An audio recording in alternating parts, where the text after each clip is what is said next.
but about a different topic, which is modeling and simulation of folding. This is joint work with Sören Bartels, Andrea Bonito, and also Peter Hornung. And let me start with kind of a motivation for this project. In particular, we can learn a lot from natural processes. For example, here we have the picture of the ladybug, which incorporates folding in wings. On the right-hand side, we have the paper construction of the mechanics behind that, and we already see quite a complex combination of folding and bending processes involved. For the second example, we have here an underwater hydraulics plant, and we might give you insights into the mechanical properties through, for example, the shading or general architectural structures, as was done here on the right-hand side. Okay, so let's first look at some important properties of folds. So that we take a look at differential geometry, and in our case, we only consider isometries, which fulfill this condition here. And this basically means that the object is not allowed to stretch or compress, which is the case, for example, for a sheet of paper. Okay. Next, we prescribe a folding curve, which is given by this function b, which maps from some interval into our plate omega, and by producing so-called taboo frames, and also specifying some variables, like for example the geodesic curvature kappa of the fold. We have the normal curvatures mu of the fold on each side of the folding curve, and the folding angle theta. We can derive a very simple equation which basically relates all these parameters and reads kappa, so the geodesic curvature times sinus, which depends on the fold angle, divided by 2, equals plus or minus the normal curvatures mu times cosinus, depending on the folding angle, divided by 2. And this is a very simple equation that we basically get out of this assumption condition. And we can now plug in some variables and see what we can get out of this equation.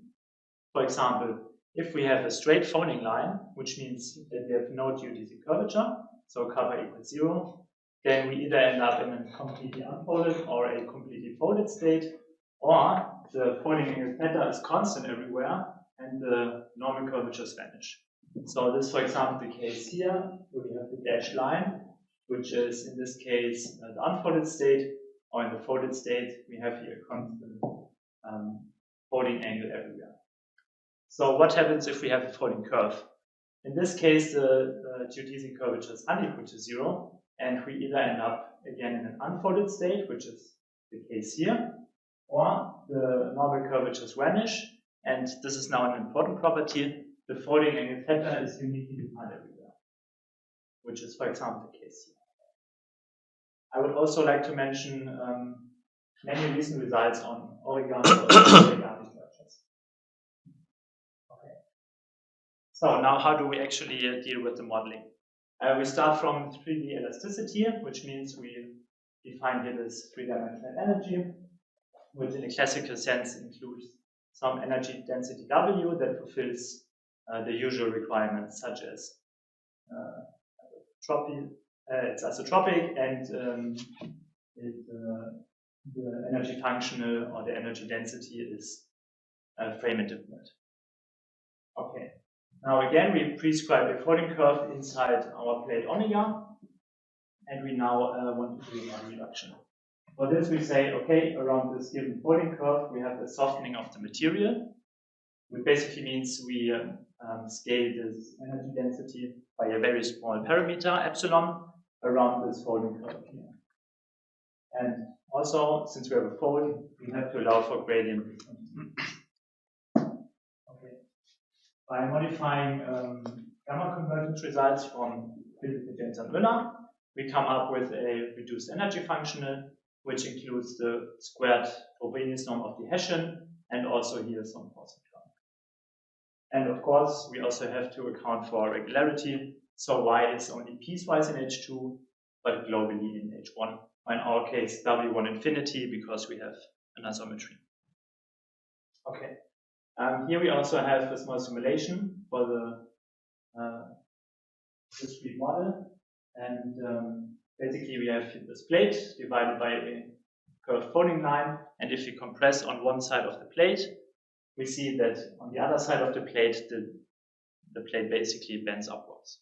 And this is also the mechanic of the carnivorous plant, how it actually works. So we have like two flaps on each side and they bend upwards to the compression of the mid part. Okay, so how do we discretize this model? We choose to use the discontinuous Galerkin method, which is very suitable here.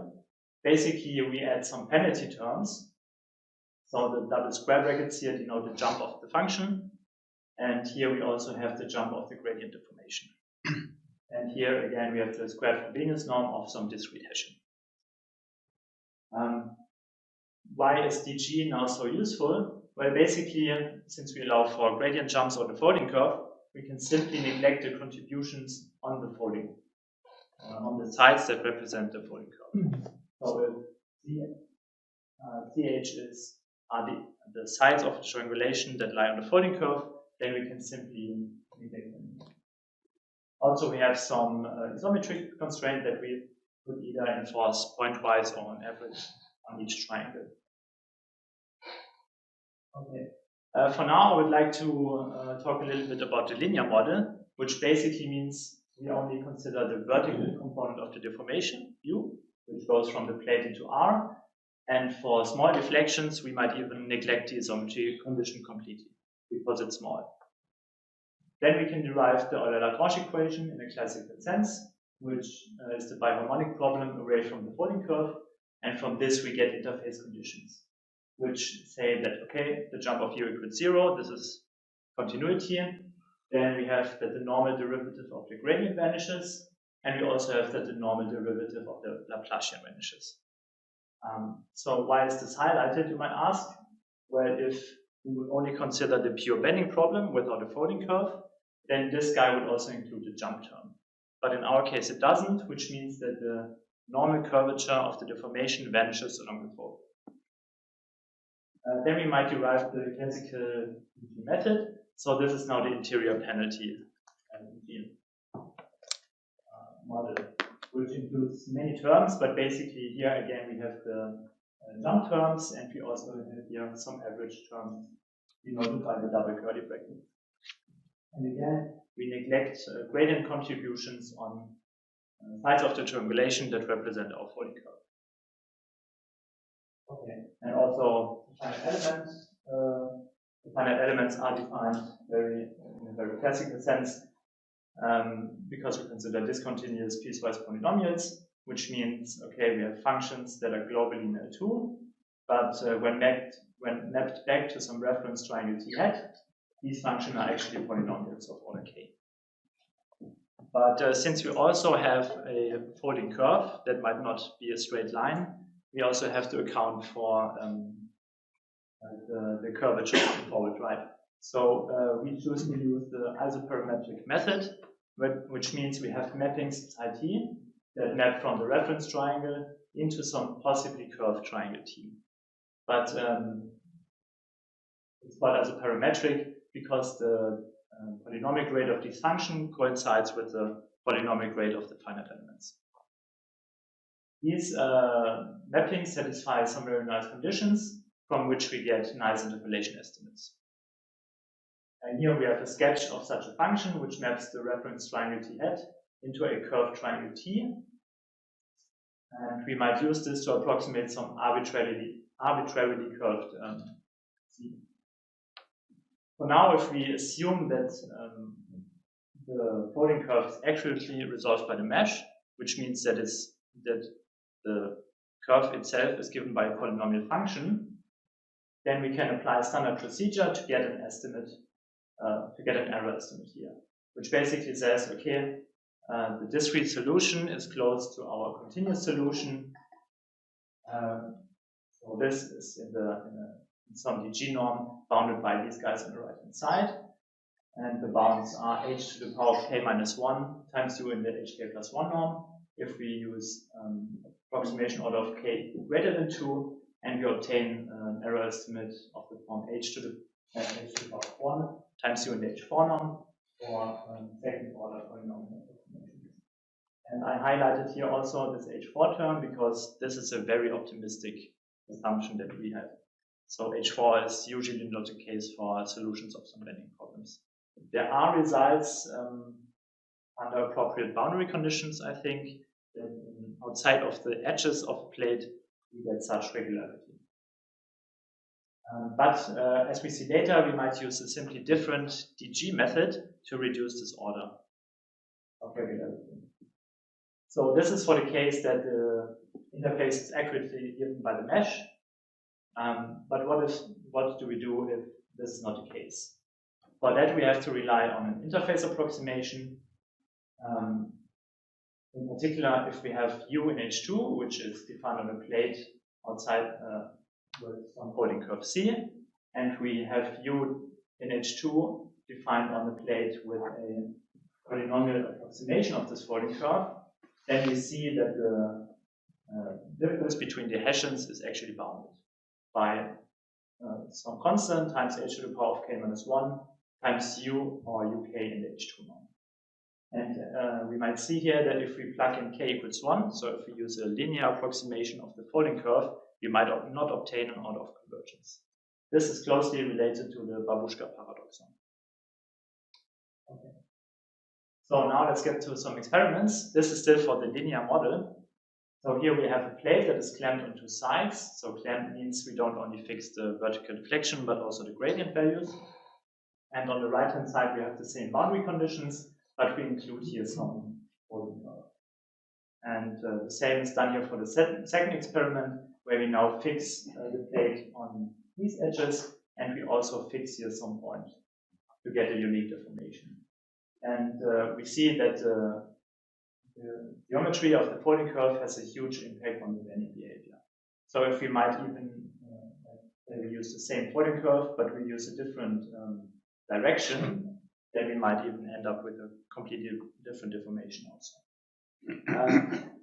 Here we had to fix a point, which might be confusing at first because we said, okay, the folding angle is uniquely defined, but this is only for the isometric case.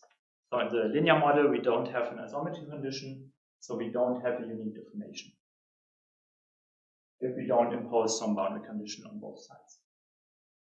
Okay, now some experimental convergence rates I would also like to share. Here we have a linear approximation of some interface using quadratic elements, and here we have quadratic interface approximation of the same interface and also using quadratic elements. And we see also, quite surprisingly, that the order of convergence matches, and in particular, we obtain an order of convergence even for the linear approximation of the interface. So this is also quite surprising. Okay. Now, this was all for the linear case. Now, how do we deal with the linear case, the nonlinear case? Because this is much more complex. Here we introduce a reconstructed Hessian. And again, we have some penalty terms, and we also have to deal with the isometry condition here, which we either impose pointwise or up to some tolerance epsilon. And this discrete Hessian is defined via lifting operators. So this is a well-known method, and these lifting operators here are defined by some equations. Okay. One good property of this reconstructed Hessian is that we get unconditional existence of discrete minimizers. So usually with DG methods, you have to have some bound on these parameters gamma 0, gamma 1, but in this case we don't have it. Okay, also here some numerical experiments. This is now for the nonlinear model. We try to mimic some paper construction of this origami flower, and we start with this mesh where we cut out some square in the middle and connect the boundary, so the inner boundary to the outer boundary, with 4 folding curves. And by compression of this plate, we end up with this flower-shaped object here. For the second experiment, we try to mimic the behavior of the behavior of the star shade, which is recently constructed to allow for to block sun's the light from big stars like the sun to make it possible to make better pictures of surrounding planets. So also here we have a mesh and the corresponding simulation which align with the real world objects here. And one good property of the star shade is that they can be folded into a very small state, transport them into space, and then they can expand into a very big object. Okay. So the experiments look very promising, but how do we actually show that the method that we use is a good approximation of the continuous model? For that we rely on gamma convergence, and we basically have to show two estimates, the two classical estimates, which is on the one hand the limit estimate, and on the other hand we have to show that the limit is actually obtained. So this is done by definition of a recovery sequence on H, and for that we use some additional regularity to make it possible to apply interpolation estimates. For that we try to use two different methods. On the one hand we could modify density results which are already given for unfolded isometries and adapt them to the folded isometries. Or we might apply a piecewise regularization, which leads to some violation of the continuity along a folding curve, because if we regularize an object on two sides, they might not match exactly on the interface again. But hopefully this violation of the continuity is controlled and we obtain convergence in the limit. Okay. And then again, if we have enough regularity for the solution Y, assume we have a stream, which is an isometry, then we can define a recovery sequence via Lagrange interpolation and obtain a strong convergence of the reconstructed Hessian, which basically implies convergence of the energy. Okay, so this is still in preparation. That was it for the folding model. One thing I would also quickly mention is another project which is closely related and deals with the formation of wrinkles. In this case, we consider a Philipp model, which incorporates a different scaling of, on the one hand, the in-plane deformation U, and also on the out-of-plane deflection W. So the deformation is split into two components. And the energy here reads as follows. It again includes the Hessian and also some energy term that can be viewed as a strain term. And for this experiment now, we started from a spherical cap that is bent upwards, and we tried to press it down through the center of the plate and see if we end up with a spherical cap that is now bent downwards. And the interesting part happens in between.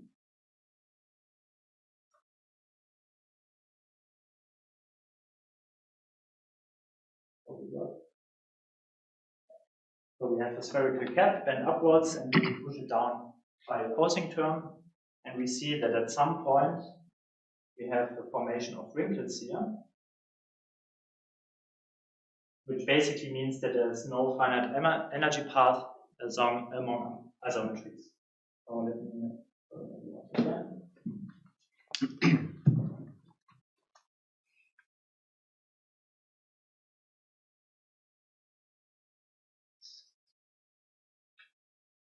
so yes. At this point we have formation of wrinkles, and we also see on the right hand side that there is a break of symmetry. Can you repeat your last statement that there is no something? There might be no finite energy path among isometries. So this basically means that there is how do I say it?